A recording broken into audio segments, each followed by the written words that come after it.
Horror कहानियाँ काला जादू।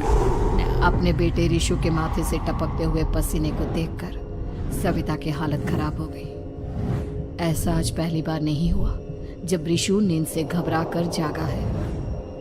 हाय मेरा बच्चा, न जाने किसकी नजर लग गई है तुझे।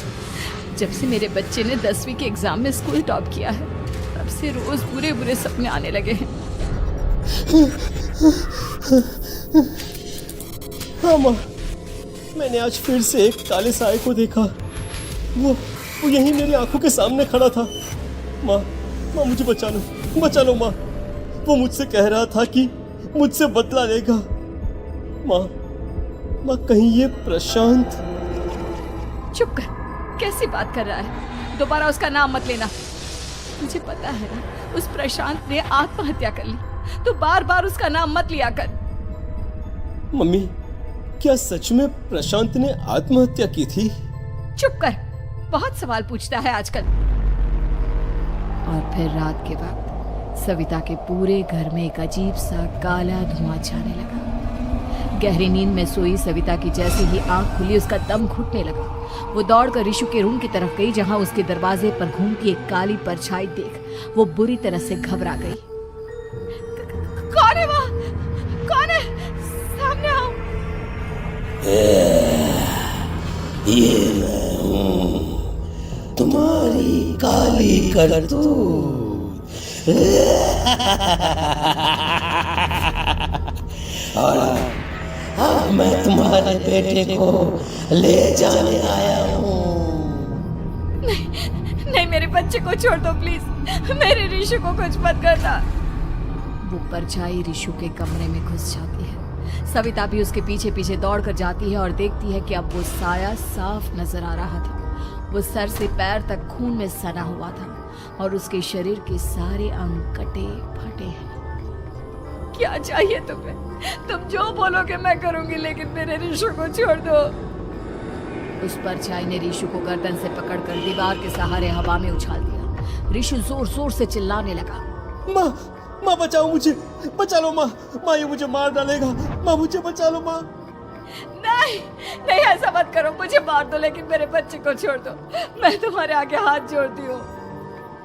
वो परछाई रिशु को जमीन पर गिरा देती है और अचानक वहां से गायब हो जाती है। रिशु, मेरा बच्चा, तू ठीक तो है ना? कुछ बोल बेटा, क्या हुआ है तुझे? मैं ठीक हूँ माँ। क्या हुआ था यहाँ पर? कुछ नहीं बेटा, कुछ नहीं। तू परेशान मत हो। हम कल ही गांव के बाहर जो तांत्रिक महाराज रहते हैं उनके पास चलेंगे। ठीक है माँ, हम जल्द ही उनके पास चलेंगे। मुझे बहुत डर लग रहा है माँ। ये बार बार मुझे डरावने सपने आना, ये सब हमारे साथ क्यों हो रहा है माँ? अगले दिन सविता अपने बेटे रिशु को लेकर गांव के बाहर तांत्रिक के पास जाती है। जिस जगह पर तांत्रिक रहा करता था वो जगह बहुत डरावनी थी। चारों तरफ कंकाल और खूब भूतियां नजर आ रही थी। गांव से दूर वीराने में उस जगह पर जोर से आंधी चल रही थी। रिशु ने डर कर अपनी माँ का हाथ पकड़ लिया। माँ मुझे बहुत डर लग रहा है। ये कैसी जगह है? देख बेटा, हमारे साथ जो कुछ भी हो रहा है उसका इलाज सिर्फ और सिर्फ ये तांत्रिक महाराज ही बता सकते हैं। अब यही है जो हमें प्रॉब्लम से बाहर निकाल सकते हैं। जैसे ही सविता और रिशु तांत्रिक की झोपड़ी के अंदर पहुंचे, वहां का नजारा देखकर उनकी आंखें फटी की फटी रह गई। तांत्रिक की झोपड़ी के अंदर कई सारे लोग अपनी गर्दन घुमा घुमा कर जोर जोर से चीख रहे थे। कौन हो तुम और यहाँ क्यों आई हो? महाराज, मेरे बेटे को कुछ दिनों से एक डरावनी काली परछाई नजर आती है और कल रात उसने मेरे बेटे पर हमला भी कर दिया।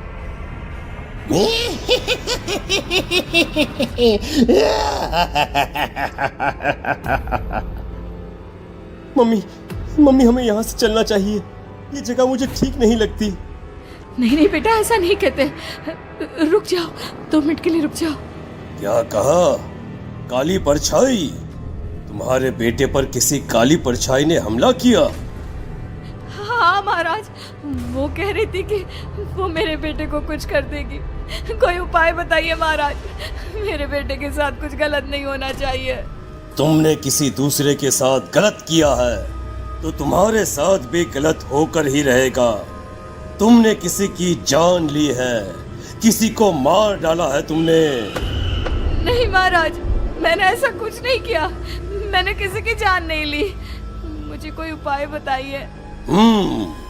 लगता है तुम इतनी आसानी से नहीं मानोगी। मैं तुम्हें अभी उस काली परछाई से मिलवा देता हूँ और वही सारा सच तुम्हारे सामने लेकर आएगा। सविता और ऋषु ने डर के मारे अपनी आंखें बंद कर ली। तभी अचानक तांत्रिक की झोपड़ी में अजीबोगरीब आवाजें गूंजने लगी। सविता और ऋषु बुरी तरह से कांप रहे थे। आंखें खोलो और अपने सामने देखो। क्या यही है वो जिससे तुम कल रात को मिली थी? बताओ मुझे। हाँ, इसने कल रात मेरे बेटे के ऊपर हमला किया था। ये उसी लड़के की भटकती हुई आत्मा है जिसे कुछ दिन पहले तुमने मार डाला था। मम्मी ये महाराज क्या कह रहे हैं? क्या सच में आपने किसी की जान ली है, किसी को मार डाला है? अगर हाँ तो बताइए ना मम्मी, किसको मारा है आपने, किसको? तुम्हारी माँ इतनी आसानी से सच नहीं बताएगी बेटा। इसने एक बच्चे की जान ली है। कहीं उसका नाम प्रशांत तो नहीं महाराज? वो मेरा दोस्त है, मेरा मतलब मेरा पड़ोसी है। सही पहचाना।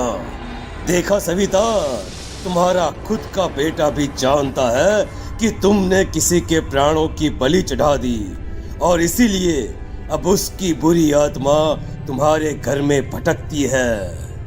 मुझे माफ कर दीजिए महाराज, मुझसे बहुत बड़ी गलती हो गई।